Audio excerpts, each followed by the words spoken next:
अनमोल जिंदगी उपन्यास भाग 9। एक दिन सुबह सुबह आशा उठते ही अपने बच्चों को लेकर बालकनी में घूम रही होती है। तभी उसके मोबाइल में नंदिनी का फ़ोन आता है। नंदिनी उससे फ़ोन में कहती है कृष्णा की शादी तय हो गई है। उसने गांव में ही अपना बिजनेस जमा लिया है।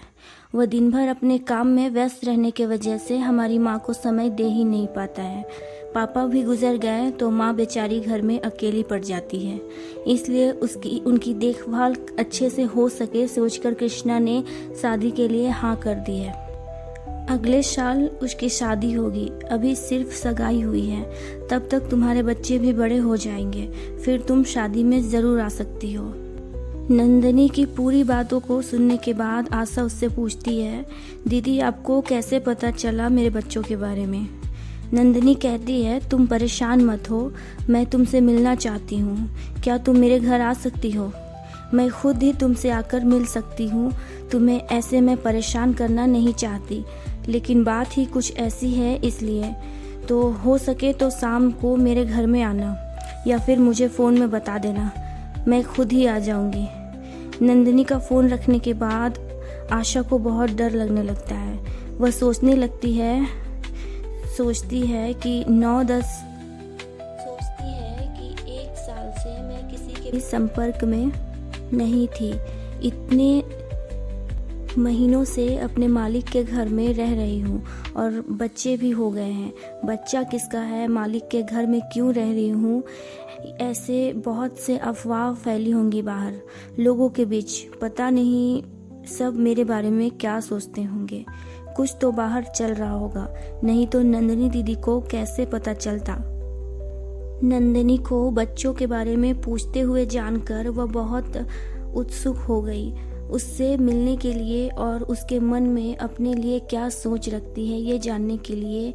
उस दिन भर वह बहुत परेशान रहती है। फिर शाम के 5 बजते ही वह नंदिनी से मिलने के लिए खुद ही धीरे धीरे उसके घर चली जाती है। उसके घर के गेट पर आने के बाद वो थोड़ी अचरज में पड़ जाती है।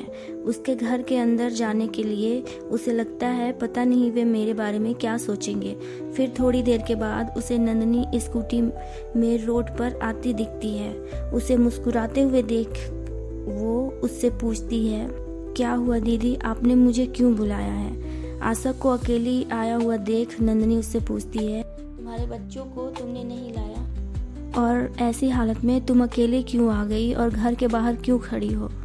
आशा कहती है मेरे बच्चे घर में सुरक्षित है, उनकी दादी उनके पास ही है, वो उनका बहुत ख्याल रखती है। नंदिनी कहती है तब तुम अंदर क्यों नहीं गई? आशा उसका कोई जवाब नहीं देती।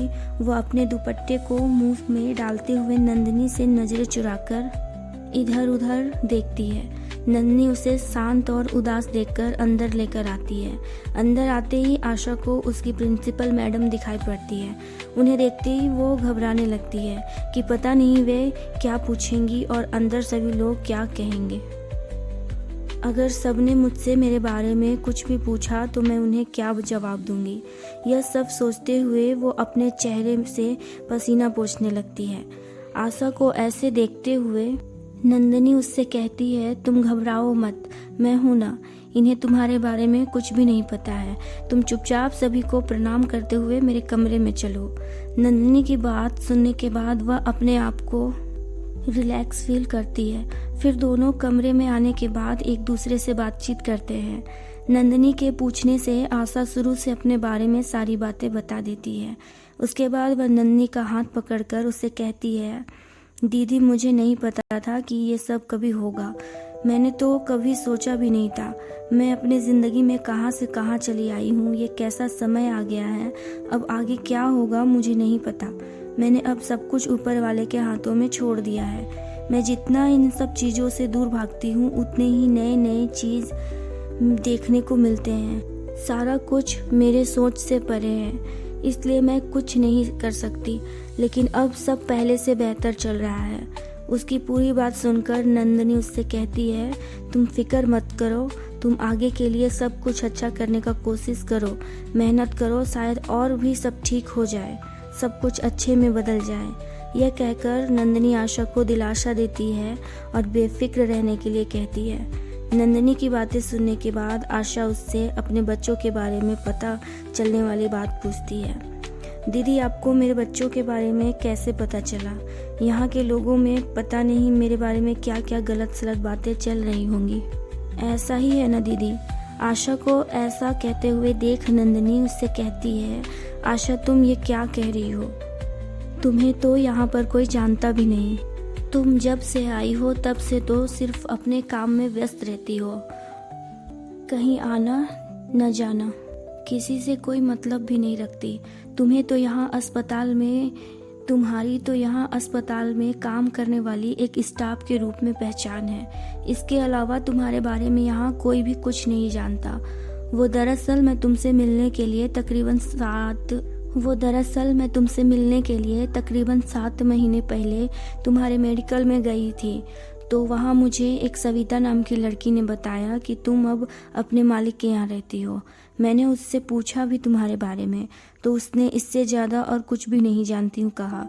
फिर मैंने सोचा कि तुमसे मिलने तुम्हारे मालिक के यहाँ जाऊँगी, लेकिन अपने स्कूल में बच्चों की वार्षिक परीक्षा चलने के कारण मैं व्यस्त हो गई थी।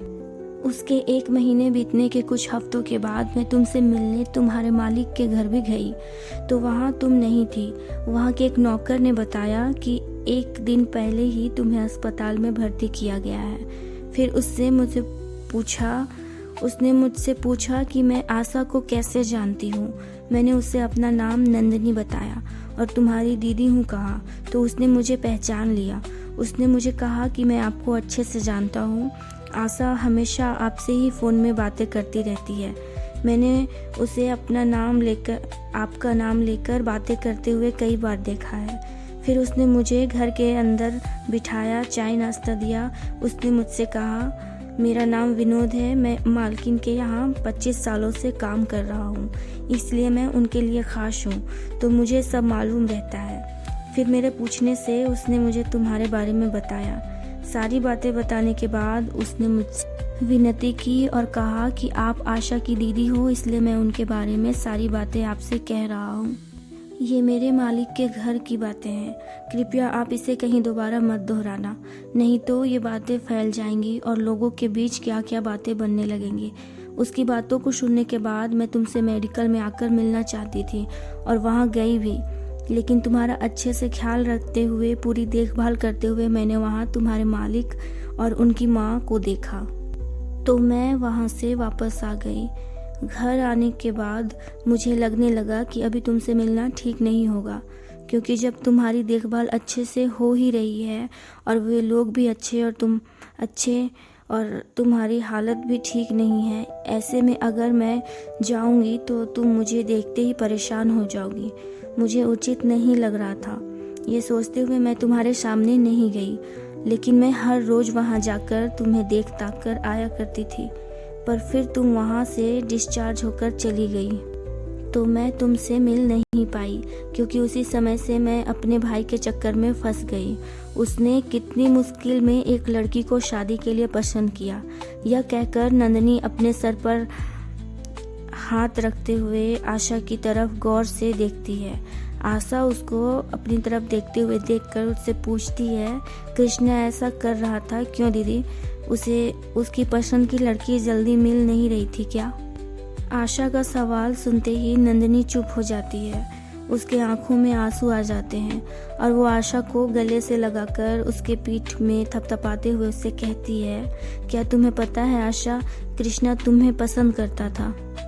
जब सेठ ने दिनेश से जबरदस्ती तुम्हारी शादी करवा कर अपने मकान में रखवाया था ना, उस वक्त कृष्णा ने 4-5 बार तक दीवार फांदकर तुमसे मिलने की कोशिश की थी, तुम्हें वहां से भगाने के लिए।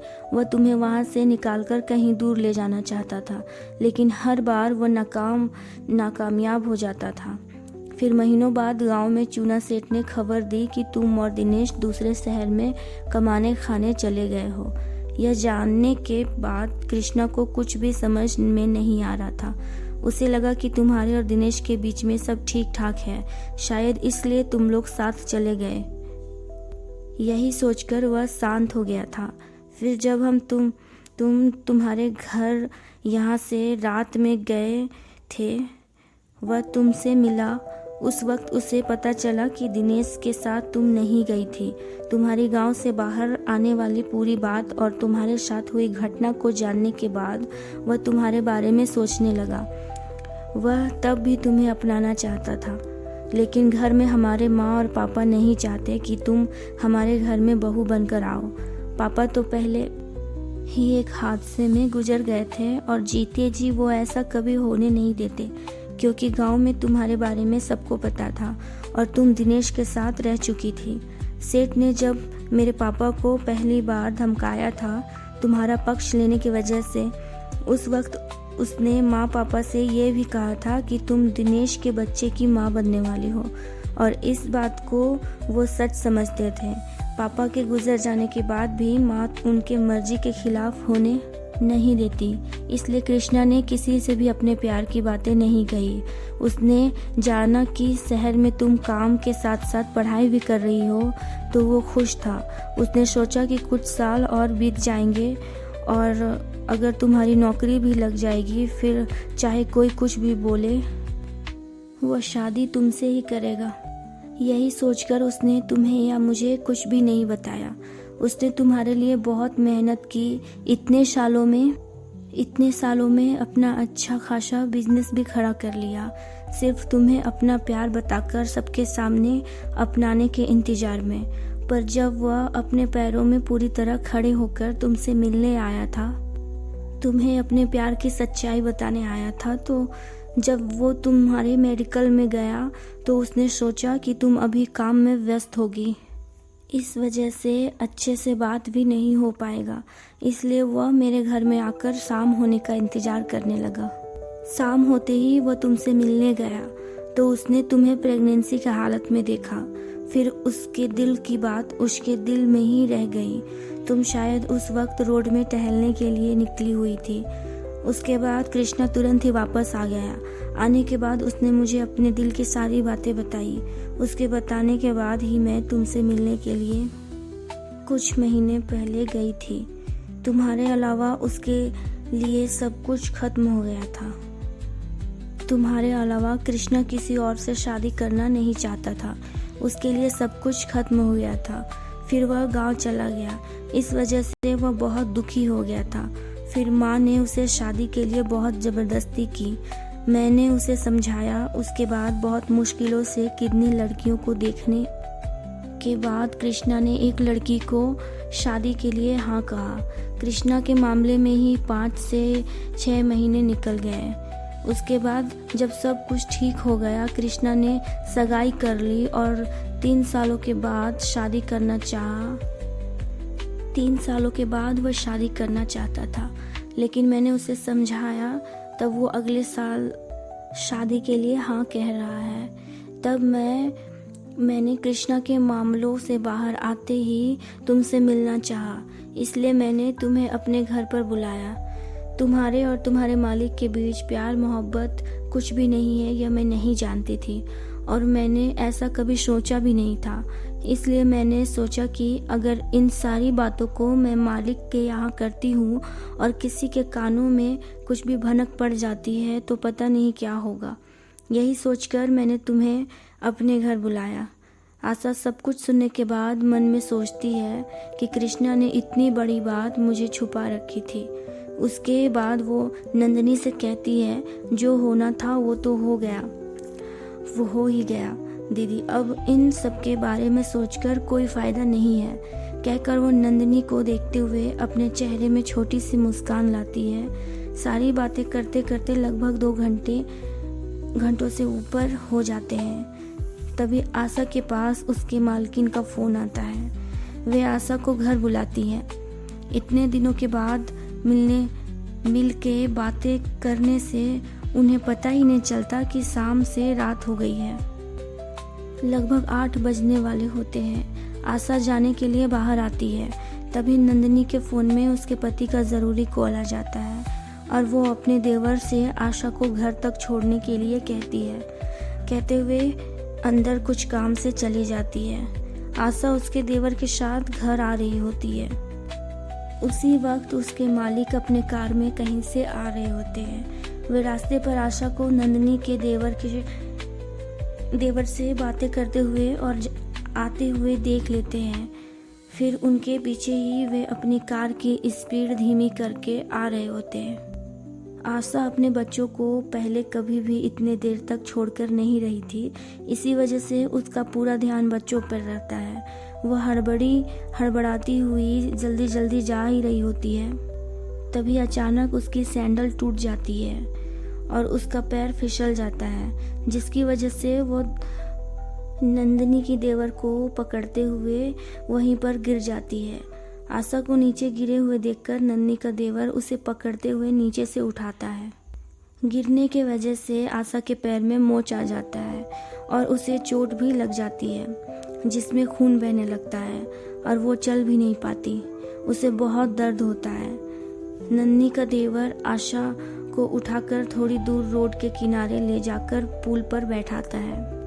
फिर उसके पैर के चोट को देखने की कोशिश करता है। उसी वक्त आशा के मालिक सामने आकर उसे हाथ पकड़कर कार में बिठा देते हैं। नंदिनी का देवर उसके मालिक को देखता ही रह जाता है, लेकिन उससे बिना कुछ कहे वे कार चलाकर चले जाते हैं। आशा को खींचते हुए जल्दबाजी में कार में बैठाने की वजह से उसके चोट में जोरों का दर्द हो जाता है, पर वो अपने मालिक को गुस्से में देखकर चुप रहती है। घर पहुंचने के बाद वे कार से उतरकर आशा को सबके सामने खरी खोटी सुनाकर अंदर चले जाते हैं। आशा कार में ही बैठी रहती है। उसके पैर के दर्द के कारण वह सीट से उतर भी नहीं पाती। सामने अपनी मालकिन को खड़ी देख वह उनसे बच्चों के बारे में पूछती है। मालकिन बताती है बच्चों को बोतल दूध पिला दिया है और उनकी मसाज भी हो गई है, वे ठीक है, अपने कमरे में खेल रहे हैं। यह कहने के बाद वे आशा से पूछती है, तुम्हें क्या हुआ, तुम कार से बाहर क्यों नहीं आ रही हो? आशा अपने मालिक के किए गए बर्ताव को नहीं बताती। वो सिर्फ अपने स्लीपर टूटकर गिरने वाली बात को बताती है। उसके बाद उसकी मालकिन और घर का नौकर विनोद उसे पकड़ते हुए कार से उतारकर अंदर हॉल में लेकर आते हैं। मालकिन एक नर्स से आशा की मरहम पट्टी करवाती है। डॉक्टर के जाने के बाद आशा अपने बच्चों के पास जाना चाहती है, लेकिन सीढ़ियाँ चढ़कर वह ऊपर नहीं जा पाती, तो उसकी मालकिन बच्चों को नीचे ही मंगवा देती है और उनका झूला आशा के पास लगवा देती है। फिर आशा बच्चों के साथ उनसे वहीं पर सोफे में बैठकर खेलने लगती है। फिर लगभग 10 बजे रात को खाना खाने के बाद वहीं के बगल वाले रूम में बच्चों के साथ सोने चली जाती है। मालकिन भी अपने कमरे में चली जाती हैं। सिर्फ विनोद जगा हुआ रहता है, क्योंकि उसके मालिक ने खाना नहीं खाया हुआ था, इसलिए विनोद उनके इंतजार में रहता है। तकरीबन 11 बजने के बाद मालिक अपने कमरे से बाहर आते हैं और सीढ़ियों से उतरते हुए विनोद से खाना परोसने को कहते हैं। फिर विनोद जल्दी से खाना गरम परोसकर उन्हें बैठाकर खिलाता है। खाना खाने के बाद मालिक वॉशरूम में जाते हैं। विनोद भी सब निपटाकर सोने के लिए चला जाता है। कुछ देर के बाद मालिक वॉशरूम से आने के बाद आशा के पास जाकर उसे आवाज़ देते हैं। आशा पैर के दर्द से जगी हुई रहती है, लेकिन अपने मालिक के बर्ताव को देखने के बाद वह उनसे बहुत डरती है। 2-3 बार आवाज़ सुनने पर भी वो कुछ नहीं कहती है। थोड़ी देर के बाद आशा को लगता है कि शायद वे चले गए हैं। यही सोचते हुए वो अपना सर पीछे घुमाकर देखती है, तो सामने में ही उसके मालिक खड़े रहते हैं। उन्हें खड़े देखते ही आशा के रोंगटे खड़े हो जाते हैं। वह डर से रोते हुए उन्हें सॉरी सॉरी मालिक बोलने लगती है। मालिक उसके आंखों में आंखें डालकर उससे कहते हैं, तुम तो अभी बहुत गहरी नींद में थी ना, तो तुरंत उठ कैसे गई? आशा धीरे धीरे उठकर बैठते हुए उनसे कहती है, मालिक मुझे माफ़ कर दीजिए। उसकी बात सुनने के बाद वे उसके पास एक कुर्सी लगाकर बैठ जाते हैं और उससे कहते हैं, ये मालिक मालिक क्या लगा रखा है तुमने? हर वक्त मालिक मालिक ये क्या है? ये कहकर बहुत चिढ़ते हुए वे आशा से कहते हैं, तुम मेरे यहाँ कब से काम कर रही हो? तुम्हें पता है, ना जाने कितने सालों से, अभी तक तुम मेरा नाम नहीं जानती। इतने सालों तक तुम्हें मेरा नाम नहीं पता। मेरा नाम डॉक्टर अर्जुन वर्मा है। अर्जुन वर्मा। सब मुझे डॉक्टर वर्मा के नाम से जानते हैं। गांव से आए हुए तुम्हें 8 साल हो गए, लेकिन अभी तक भी तुम वैसी ही हो। शहर में रहकर भी कुछ बदलाव नहीं हुआ है तुम्हारा। इतना कहकर वे आशा को समझाते हुए कहते हैं, जब देखो मालिक मालिक हर वक्त क्यों, तुम अब मुझे मेरे नाम से बुलाओ ना। तुम अब मेरे अस्पताल में काम करने वाले स्टाफ नहीं हो, तुम अब मेरे घर पर रह रही हो।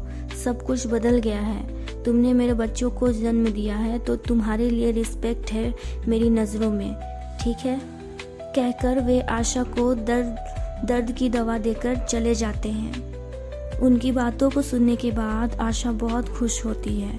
उसे अपने ऊपर हंसी आता है। फिर वह बिस्तर पर ही उन्हें अर्जुन कहकर बुलाने की प्रैक्टिस करती है।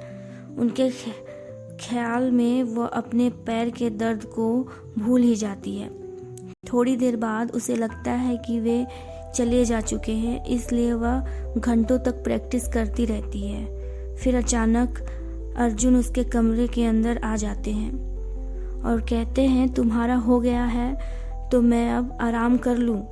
आशा उन्हें देखते ही शर्मा जाती है, हंसने लगती है और हड़बड़ा कर भूल से अपने पैर को जोर से हिलाकर बैठ जाती है। ऐसा करने से उसे पैर में फिर से दर्द होने लगता है। फिर अर्जुन कहते हैं, तुम्हारे पाँव में मोच आ गई है, तुम बच्चों को रात में नहीं संभाल पाओगी, इसलिए मैं यहाँ सोफे में सोने की कोशिश कर रहा हूँ। दरअसल माँ भी है जो यहाँ सो सकती थी और एक्स्ट्रा रूम भी है, लेकिन मैं वहाँ सोना नहीं चाहता और रात भर माँ को भी परेशान होते देखना नहीं चाहता हूँ, इसलिए कृपया तुम शांति से रहोगी। यह कहते हुए वे सोफे में जाकर लेट जाते हैं। अपने मालिक के व्यवहार को देखने के बाद आशा दूसरे दिन से उनसे हमेशा हंसकर और खुशी से बातें करने लगती है। आशा और अर्जुन के बदले हुए रहन सहन को देखकर अर्जुन की माँ को बहुत अच्छा लगता है। आशा अब उस घर में परिवार के एक सदस्य के जैसे बन चुकी थी। सब कुछ बदल गया था। ऐसे ही एक एक दिन बीतने गए। फिर पूरे 15 दिन बीतने के बाद चलिए भाग 10 पर